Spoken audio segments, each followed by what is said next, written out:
1950s house today, 1,200 square feet, should be a pretty easy job. Looking at the kitchen, everything looks like it's been replaced. Did a little walkthrough, not getting too much.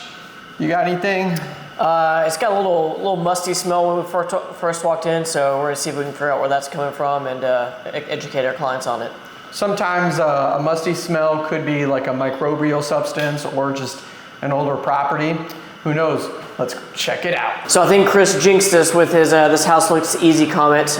During our first pass, we found what looks like sawdust on the floor, but it actually is drywood termite frass. And it's really hard to spot as a home inspector. A lot of times if the house is occupied, people will think it's dirt or dust and sweep it up. But with this house being vacant, it's still here, and so we're able to find it. As a home inspector nerd, we found the exit hole, which is this tiny little hole right here where the frass is falling out. So definitely going to recommend a pest control termite treatment for this home. With the drywood termites, this could be a treatment where they tint the house and could be fairly expensive, so definitely important information for our client. While walking around the exterior of the property, I was seeing if I saw any more signs that we have drywood termites in place, maybe some additional frass. Did not see that. So the only indication that we have termites are inside that one little frass pile. Another reason why I was trying to say it's really hard and really rare to spot drywood termites. But whenever I was walking around the exterior, I noticed that we have new drill holes in place. So they have treated for termites, but this is a subterranean termite treatment. Subterranean termites have to travel through this barrier, this chemical barrier, which will eliminate the colony.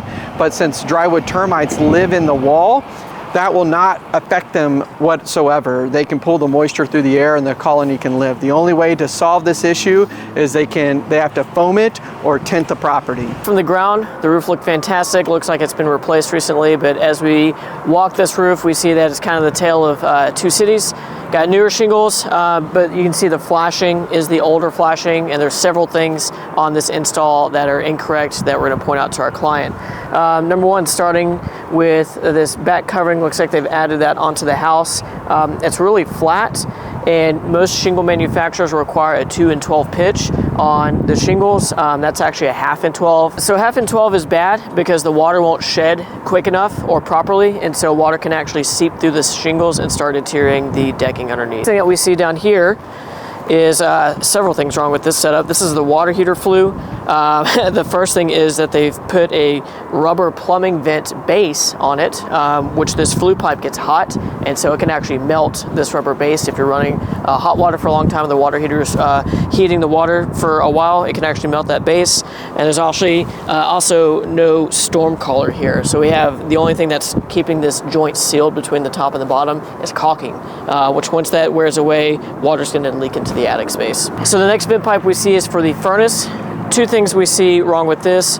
Again, you don't have the storm collar sealing the flue pipe from the boot. And the second thing we see is this vent cap is actually for a mechanical exhaust. It's the wrong type of vent cap for a gas appliance. The last thing we see on the roof, and this is something that we're seeing more often, is next to your ridge vent, they placed a roof hog vent.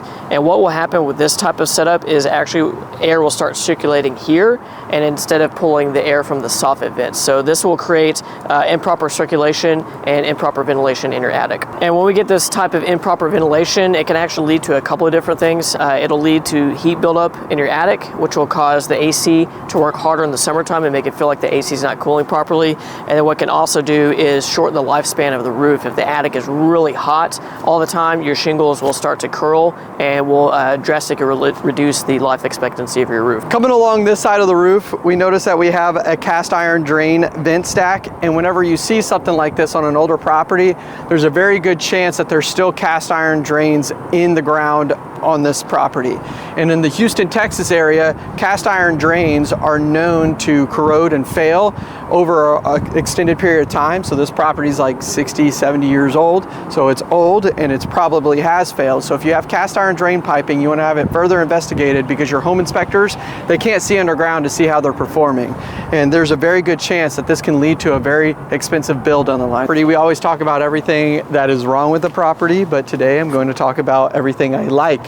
There's a few There's a few things that I like about this property. It's a 1950s home and the grading looks fantastic. Everything is sloped away from the structure. It's going towards the street. And so that also shows why this home has probably experienced very little movement across the year. Another thing too is all the trees are cut away from the roof and they're cut away from the walls. Less likely that you're gonna get some sort of termites, but they are in this wall right here, unfortunately. And down the line, you can see all the bushes are cut away from the structure too. Helps minimize damage to the structure, but also showing you that you can do everything correct in Houston, you still have a chance of getting termites. And in this case, it's not a matter of if you get termites, it's a matter of when. So don't get too scared about termites. If you do have them, just treat them and move on. If you're a future home buyer and you're looking at purchasing an older property, what I always recommend doing is doing a wide pass around your exterior and look at the exterior siding.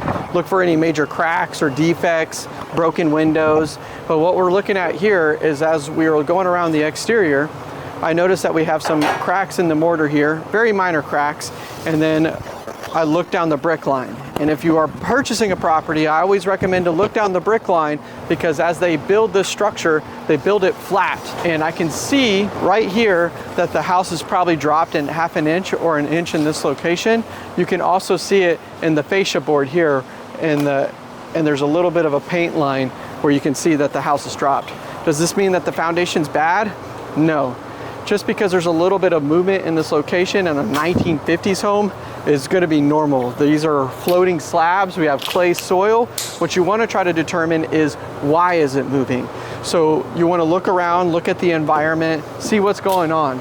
So we have a large tree right here. At one point in time, it did hang over. Also, we have it looks like the grading in this location, it is sitting and water's pooling in this location. So what we're going to recommend to do is, hey, keep an eye on this location. Your slab hasn't failed. Let's fix the grading and just watch what happens.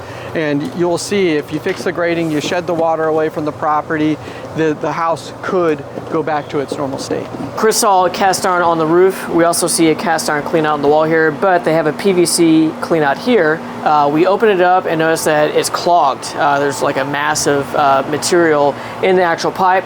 So normally during a home inspection, we run about 100 gallons of water, but today we're running a little bit extra to see what happens. See if anything backs up inside the house, see what's slow draining, and just see what's going on. Definitely gonna recommend for a plumber to do a seroscope scan of this to see what's happening inside the pipes. Okay, we're gonna wrap up this video here. Yes, we did find things. It's a 1950s home, 1,200 square feet. Of course, we're gonna find some stuff. We got some really good stuff today. The drywood termites, we found some roof issues, the drainage around the exterior of the structure where we have a little bit of settlement inside the structure, the drain lines outside, and yeah, so some good stuff. If you are looking for more content like this, please hit that like and subscribe button and catch us out on the next one. Thanks guys, bye.